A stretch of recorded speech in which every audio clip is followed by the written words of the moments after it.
नई शुरुआत भारत सरकार के द्वारा यहाँ से शुरू की गई है।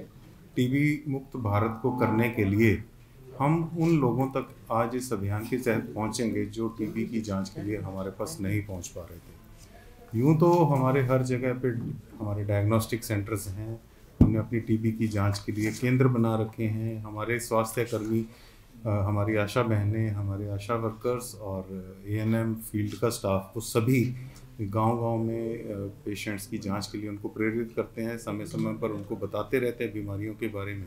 परंतु इस बीमारी का एक स्टिग्मा लगा हुआ है जिससे लोग फिर भी अपनी जांच नहीं करवाते। जैसे कि माननीय हमारे यूनियन हेल्थ मिनिस्टर नड्डा साहब ने कहा कि कई लोग ऐसे होते हैं जो बहुत गरीब हैं, वो अपने कामकाज के प्रति इतने संवेदनशील होते हैं कि अपने स्वास्थ्य के ऊपर ध्यान नहीं रखते और वो अपनी पूरी जांच नहीं कराते, थोड़ा सा ट्रीटमेंट लेते हैं और फिर अपना काम शुरू कर देते हैं।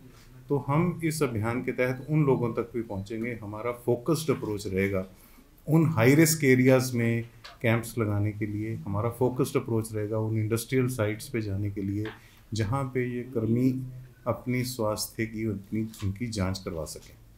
तो सर, हरियाणा में कितने टीबी मरीज हैं इस समय, और पिछली जो अभियान चला गांव-गांव तो कितने अधिक मरीज आए हैं?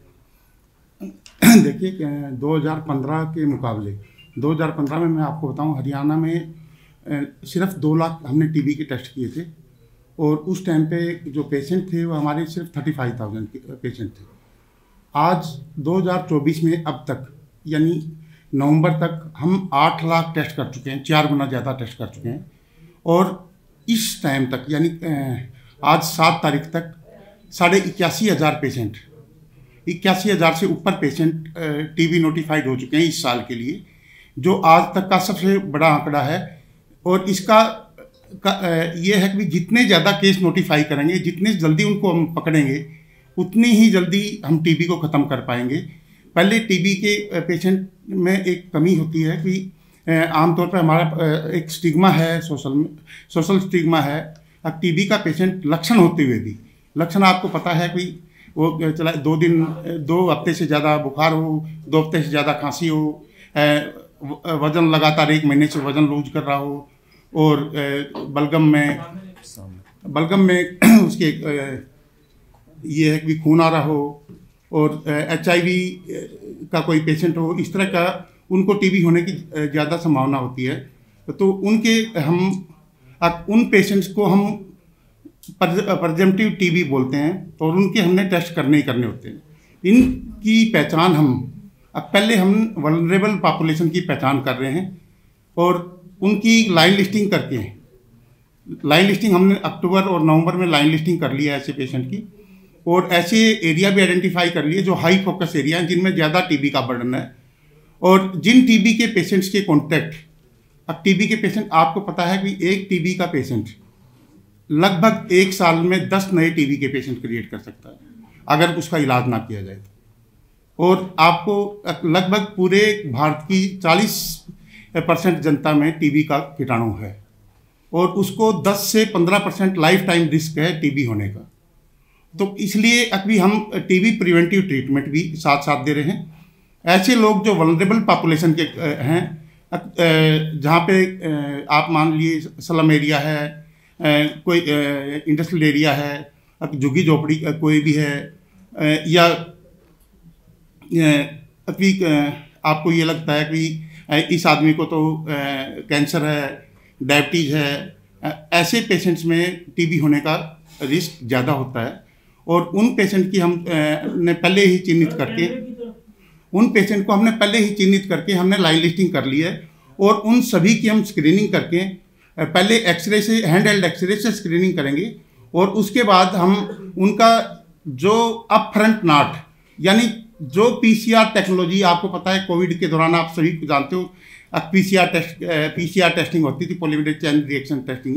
उसके बाद हम नाट टेस्टिंग उस पेशेंट की 90% नाट टेस्टिंग करेंगे और 90% का ही हम एक्सरे करेंगे ताकि मैक्सिमम केस हम आइडेंटिफाई कर सकें। और साथ के साथ जो स्पेशल क्लिनिक हैं, मान लो कैंसर का क्लिनिक चल रहा है, HIV एड्स का क्लिनिक चल रहा है, या नॉन कम्युनिकेबल डिजीज का क्लिनिक चल रहा है, उनमें सारे के सारे पेशेंट को हम टीबी के लिए उनको ये करेंगे, डायग्नोसिस देखेंगे कि भी उनमें टीबी के लक्षण तो नहीं है। अगर टीबी के लक्षण पाए गए तो हम तुरंत उनका टेस्ट करेंगे। और जो हमारी CHC sub divisional hospital district अस्पताल, उनमें सारे के सारे 24 मार्च 2025 तक 10% पेशेंट का हम टीबी, जिसमें हम ये देखेंगे कि टीबी के लक्षण हैं तो तुरंत उसकी टीबी की स्क्रीनिंग करके टीबी के जांच करेंगे। 10% पेशेंट जो हमारी OPD में प्रेजेंट करेंगे। और PHC पे या आयुष्मान आरोग्य मंदिर पे, वहाँ पे 5% जो पेशेंट है उनकी टीबी की जांच हम करेंगे। हरियाणा में, पूरे हरियाणा में लगभग इस टाइम पे हमारे पास 46 CBNET मशीनें हैं और 52 TrueNAT मशीनें हैं। और जो टीबी के लक्ष्य जो हमारे को दिए हुए हैं, हरियाणा सारे टीबी के लक्ष्य पूरे कर रहा है इस टाइम पे। और मैक्सिमम नोटिफिकेशन कभी भी आज तक हुई है। मैं आपको 2017 में जो नोटिफिकेशन थी वो 40,000 थी। 2019 में ये नोटिफिकेशन बढ़ के 58,000 हुई, फिर 63,000 हुई। ये एक बार 72,000 टेस्ट करके कोविड के दौरान वापस 63,000 आ गई थी 2020-21 में। दोबारा से हमने लोगों को जागरूक किया, डिपार्टमेंट को दोबारा से इस काम पे लगाया। तो आज हम 7 दिसंबर के दिन जो हमारे पेशेंट हैं 81,500 पेशेंट हमने इस साल नोटिफाई कर चुके हैं। और हमारा टारगेट है हम इस महीने में 10,000 नए केस नोटिफाई कर सकें इस 100 डे इंटेंसिफाइड कैंपेन के थ्रू। और हमारी टीमें पहले से ही फील्ड में काम कर रही हैं। आज सारे के सारे 22 के 22 जिलों में ये टीबी अभियान लॉन्च किया है और हर जगह कोई न कोई फंक्शन हुआ है। और हमने रूपरेखा, जिसको माइक्रो प्लान बोलते हैं, रूपरेखा पूरी तरह से हमने तैयार कर ली है। और उस रूपरेखा के तहत अभी किस जगह कब सीओर लगेगा, उस एरिया के रिप्रेजेंटेटिव को, पॉलिटिकल रिप्रेजेंटेटिव है, NGO का रिप्रेजेंटेटिव है, कोई भी, उनको हम पहले से वो करके कि इस दिन हम आपके यहाँ पर टीम आएगी और स्क्रीनिंग करके टीबी के पेशेंट की चाहे बलगम का नमूना है या एक्सरे से स्क्रीनिंग करके उसकी तुरंत CBNET या TrueNAT से हम जांच करके 24 घंटे में ये बता देंगे कि उसको टीबी है या नहीं है और तुरंत उसको टीबी के ट्रीटमेंट में डाल देंगे। सर, जो आज ये वैन आप यहाँ से हरी झंडी देकर रवाना की, किस तरीके से काम करेगी, लोगों को किस तरीके से जागरूक करेगी, या टेस्टिंग होगी, कहाँ जाएंगी ये 10 वैन? इनका विवरण नहीं, ये 10 वैन नहीं है, ये पूरी 65 वैन है हमारी। पंचकुला की जो 10 है ये नहीं, पंचकुला में सिर्फ 2 वैन काम करेंगी। पंचकुला में हमने 2 वैन दी हैं और ये अलग अलग जो CMO मैडम बैठी हैं, ये अलग अलग इनकी CHC में ड्यूटी लगेगी। अब इस हफ्ते इस CHC में जाके, और CHC में भी PHC होती है, PHC में सब सेंटर होते हैं, अब उनके दिन निश्चित करेंगे कि इस दिन इस गांव में जाएगी। और हमने जो जिनको टीबी के सिम्टोमेटिक बोलते हैं या प्रेजेंटिव टीबी बोलते हैं, वो पहले से हमने लाइन लिस्ट कर रखे हैं। उनके हम स्क्रीनिंग करके उन्हीं के वहीं पे एक्सरे करेंगे, हैंडहेल्ड एक्सरे से। और उसी के बाद वहाँ पे अगर ज़रूरत पड़ी, मान लो हमारे को लगता है एक्सरे अबनॉर्मल है, तो तुरंत वहीं से बलगम का नमूना लेके, और इस वैन के अंदर ही CBNET मशीन है, उसी टाइम पे हम टेस्ट करने की कोशिश करके रिजल्ट देंगे। अगर मान लो हमारा लोड ज़्यादा हुआ तो हमारी CHC के ऊपर या सब डिविजनल अस्पताल के ऊपर जो CBNET या TrueNAT मशीन है, उनसे हम टेस्ट करेंगे। सर, आपने जिस तरह बताया, अगर बात करें तो जो आपने टेस्ट किए हैं 8 लाख के लगभग, तो इसमें मृत्यु दर क्या रही है जो टीबी के मरीज? देखिए, अगर ओवरऑल मृत्यु दर देखा जाए तो पूरे वर्ल्ड वाइड मृत्यु दर में, इसमें मेरे को कहने में संकोच नहीं है कि हमारी मृत्यु दर बहुत ज़्यादा थी। 2015 में जो मृत्यु दर थी वो 28 पर लाख थी मृत्यु दर, और अभी 2024 में मृत्यु दर है वो 22 पर लाख है, यानी 6 की कमी आई है, लगभग जो 22% की कमी आई है। और जो टीबी का इंसिडेंस, यानी हर साल कितने टीबी के पेशेंट होते हैं 1 लाख के पीछे, जो पहले 245 पर लाख होते थे, अब वो घट के 247 पर लाख थे, जो वो घट के 195 पर लाख आ गए। हरियाणा की बात कर रहे हैं? हाँ, हरियाणा की बात है।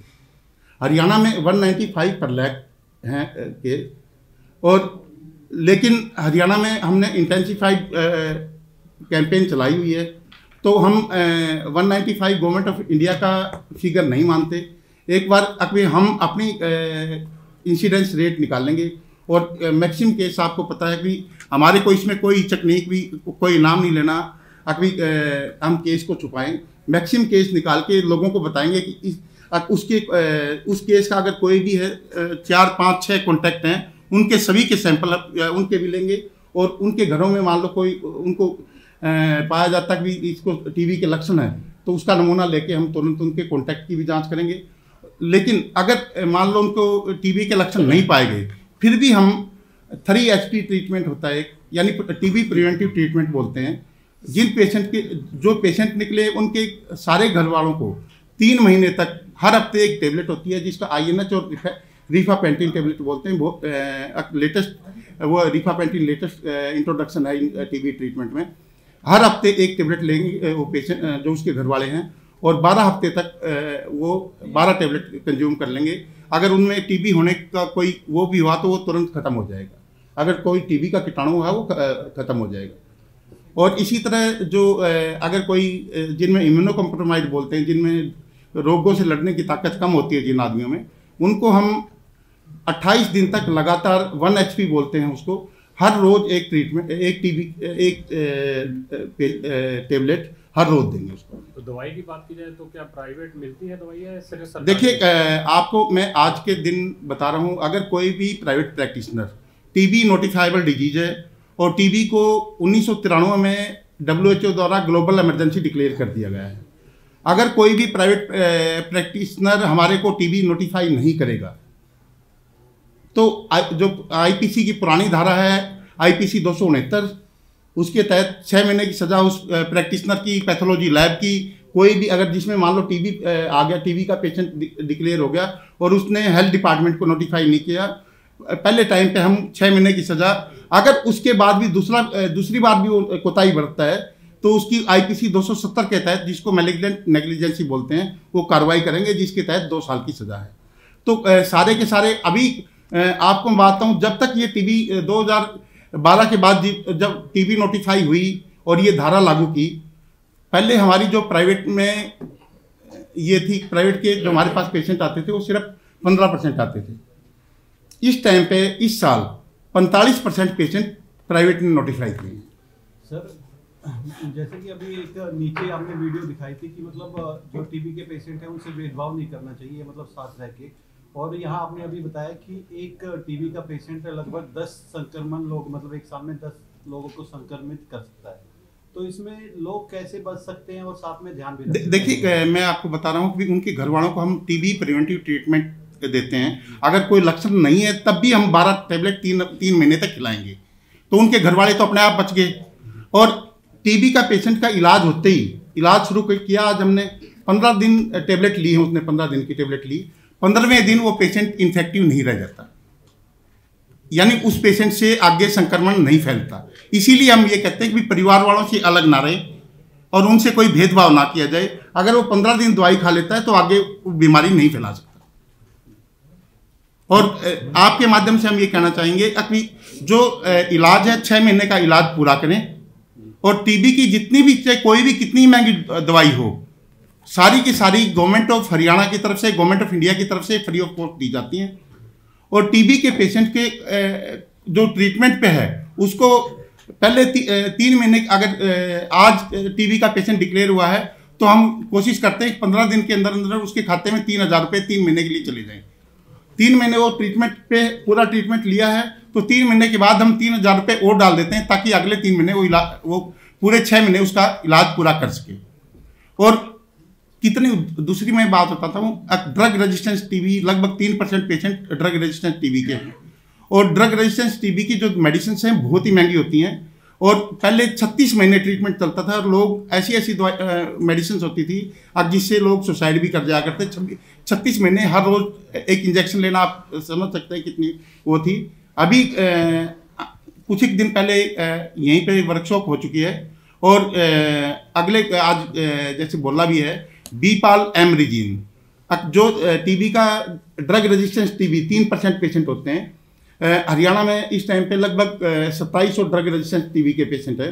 उन पेशेंट को हम बीपाल, बिडाकुलिन, प्रिटोनामिड एंड डेलामिनेट, लाइनाजोलिड, और उसके साथ साथ मोक्सिफ्लिन, 4 मोक्सिफ्लोक्सासिन, 4 दवाइयाँ देंगे। और सिर्फ 6 महीने में वो टीबी की उसके जो पहले सिर्फ 60% क्योर रेट थी वो बढ़ के अब 95 से 97% रेट चली जाएगी और 36 महीने का जो इलाज घट के सिर्फ 6 महीने का आ जाएगा इंट्रा ग्रेजुएशन टीबी का भी।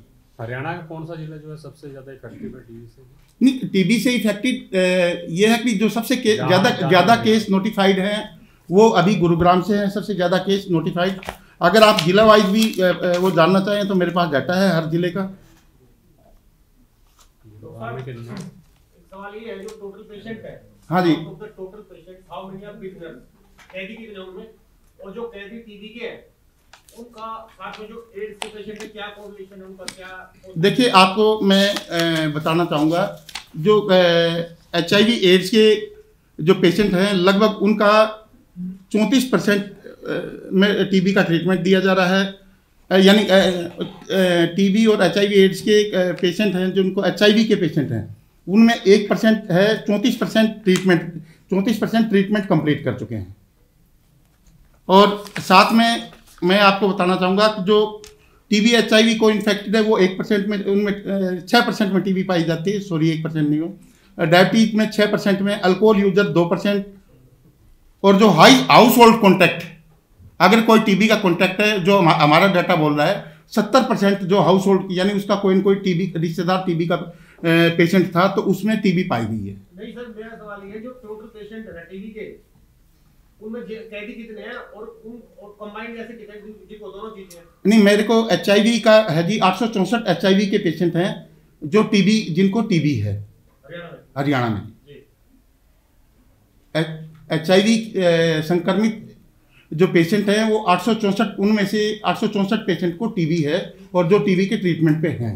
ये ओवरऑल बात करो, जेल वाली बात नहीं, जेल वाली आपको मैं बात हूँ, जेल में DG साहब ने और हमने करके सारी की सारी हरियाणा की जेलों में पिछले साल एक स्पेशल मुहिम स्टार्ट की थी और इस साल हम दोबारा से जनवरी में फिर स्पेशल मुहिम स्टार्ट करने जा रहे हैं जिसमें हम बाकी टेस्ट तो करेंगे अभी उसके अंदर हम HIV का टेस्ट, TB का टेस्ट, हेपेटाइटिस B का टेस्ट, हेपेटाइटिस C का टेस्ट, ये सारे के सारे हमारे पास सफिशिएंट डायग्नोस्टिक हैं और हम जनवरी के महीने में, जनवरी या फरवरी में स्पेशल मुहिम इसी के साथ हम कैंप जो ये निक्षय वाली कैंपेन है इसके साथ साथ इनके ये टेस्ट भी हम उसके अंदर करेंगे। रेशो क्या है, मतलब जितने लोग बीमार पड़ रहे हैं टीबी से कितने % ठीक हो रहे हैं, कितने नहीं हो पा रहे हैं, क्योर रेशो क्या है? हरियाणा में अब तक जो क्योर रेट है 87% क्योर रेट है और हम उम्मीद करते हैं कि जो स्टिग्मा दूर, आपके माध्यम से अगर लोग जिनमें स्टिग्मा नहीं हुआ, जो आपने एक फिल्म देखी होगी कि अपनी मिसेज को बाहर भेज देता है, वो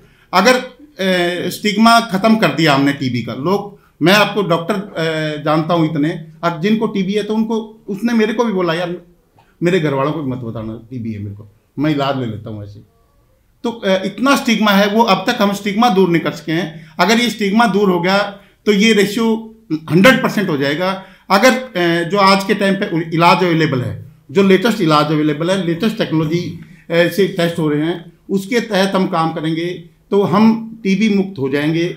और जो हमारा लक्ष्य है, जो SDG का लक्ष्य है, 80% जो नए केस कम हो जाए, यानी 80% में उसमें कमी लानी, 90% जो डेथ है उसमें कमी लानी है हमने, और टीबी के पेशेंट की पॉकेट से 1 पैसा खर्च ना हो इलाज के ऊपर।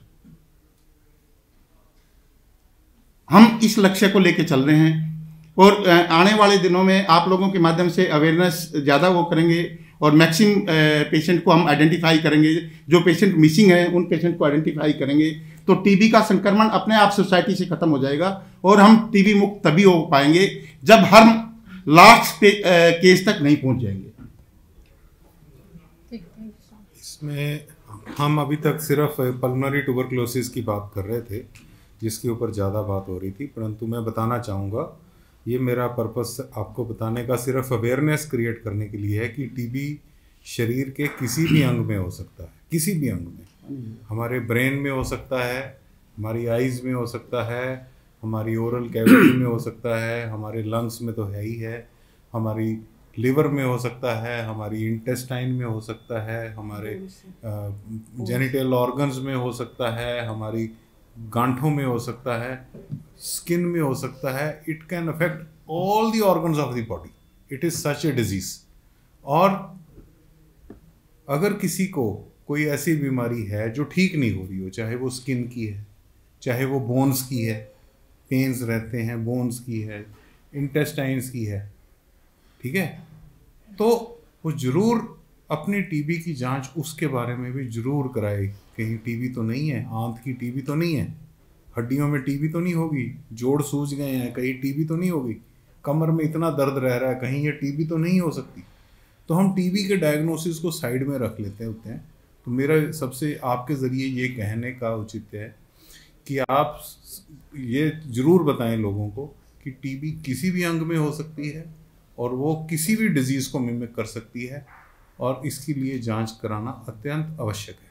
कोई भी बीमारी अगर वो नॉर्मल ट्रीटमेंट से ठीक नहीं हो रही तो उसको टीबी की जांच जरूर करानी चाहिए। सर कोई ऐसा स्पेशल फूड भी है या मतलब कोई डाइट प्लान्स हैं जो बिल्कुल आपने बिल्कुल ठीक पूछा। जिनकी BMI बॉडी मास इंडेक्स 18.5% से नीचे है, जो टीबी के लगभग 46% पेशेंट ऐसे हैं जो अंडर नरिश्ड हैं, जिनकी BMI बहुत कम होती है, बॉडी मास इंडेक्स बहुत कम होता है, उनके लिए एनर्जी डेंस जो सप्लीमेंट्री न्यूट्रिशन हम देने जा रहे हैं 2 महीने तक, यानी टेबलेट्स हैं, एनर्जी डेंस टेबलेट हैं, EDNS बोलते हैं, तो वो यानी एनर्जी डेंस न्यूट्रिशनल सप्लीमेंट बोलते हैं, वो गवर्नमेंट ऑफ इंडिया की तरफ से हमारे पास सप्लाई आई हुई है और हम उन पेशेंट की जो अंडर नरिश्ड पेशेंट है, लगभग 40% पेशेंट अंडर नरिश्ड हैं, उन पेशेंट को हम वो देंगे। और उसके साथ साथ ही निक्षय मित्र जो हम कैंपेन थी ताकि मैक्सिमम पेशेंट जो हरियाणा में अब तक निक्षय मित्र बने, लगभग 6300 निक्षय मित्र बने हैं टीबी के पेशेंट जिन्होंने गोद ले रखे हैं। कोई NGO है, कॉर्पोरेट हाउस है, उसको एक मान रहे हैं। अभी मान लो फोर्टिस अस्पताल था आज, ये अभी हम इसको 1 यूनिट मांग रहे हैं। तो ऐसी अलग अलग यूनिट जो रजिस्टर्ड हैं, लगभग 6300 यूनिट हैं, और उनके थ्रू भी हम न्यूट्रिशनल सप्लीमेंट दिलवा रहे हैं उनसे। और आपने आज टीबी की बास्केट देखी है, टीबी की बास्केट हम आज यहाँ पे दिखाने के वास्ते नहीं, ये रियल में लोगों तक जारी है। एल्केमिस्ट आपके नज़दीक है, एल्केमिस्ट हॉस्पिटल ने पेशेंट मैडम के यहाँ से पेशेंट वो गोद ले रखे हैं। हर किसी ने, हमारे में से भी किसी ने 4 या किसी ने 5 पेशेंट गोद ले रखे हैं। तो आपके माध्यम से भी मैं लोगों के पास अपील जाए आपके माध्यम से, हर लोग अपने एक टीबी के पेशेंट को, कोई अच्छा वेल टू डू फैमिली एक टीबी के पेशेंट को गोद ले ले और उसका 15 दिन में एक कॉल कर ले, उसका कोई आपका क्या हाल है, और अगर उसको मान लो कोई लक्षण उसके कम नहीं हो रहे उसके, तो अच्छा रिसोर्सफुल आदमी उसका ये कह सकता है कि वहाँ पर डॉक्टर साहब को मैं बोल देता हूँ दोबारा से आप अपना एक और इलाज करवा लो, कभी आपको और कोई बीमारी तो नहीं है साथ में। तो निक्षय मित्र का मतलब है उसके 6 महीने के साथ उसकी बॉन्डिंग एक परिवार के मेंबर की तरह रही, और उसको यानी न्यूट्रिशनली हेल्प तो करे, साथ के साथ ये है कि उसकी जो साइकोलॉजिकल और जो बिहेवियरल हेल्प है वो भी उसकी करे। क्योंकि जो स्टिग्मा है, मैं स्टिग्मे की बात कर रहा था, 60% पेशेंट ऐसे हैं जिनमें टीबी के लक्षण है या जिनमें टीबी है, वो इलाज सीख नहीं कर रहे। ये सर्वे, लेटेस्ट सर्वे की रिपोर्ट है, जो बहुत ही गंभीर मामला है, पूरी इंडिया की रिपोर्ट है। एक व्यक्ति की डाइट पे कितना खर्चा लगा? नहीं, एक व्यक्ति की जो डाइट के ऊपर है, लगभग हम 500 रुपये मान के चल रहे हैं कि उसके तहत उसको जो दी जाएगी, उसमें ऑयल है यानी फैट है, प्रोटीन्स हैं और कार्बोहाइड्रेट है, तीनों की मात्रा लेके हम वो चल रहे हैं। और जो एनर्जी डेंस न्यूट्रिशनल सप्लीमेंट है, EDNS जिसको बोलते हैं, 2 महीने तक हम टीबी के पेशेंट को देंगे वो, और उसी पेशेंट को देंगे जिसकी BMI 18.5 से नीचे है।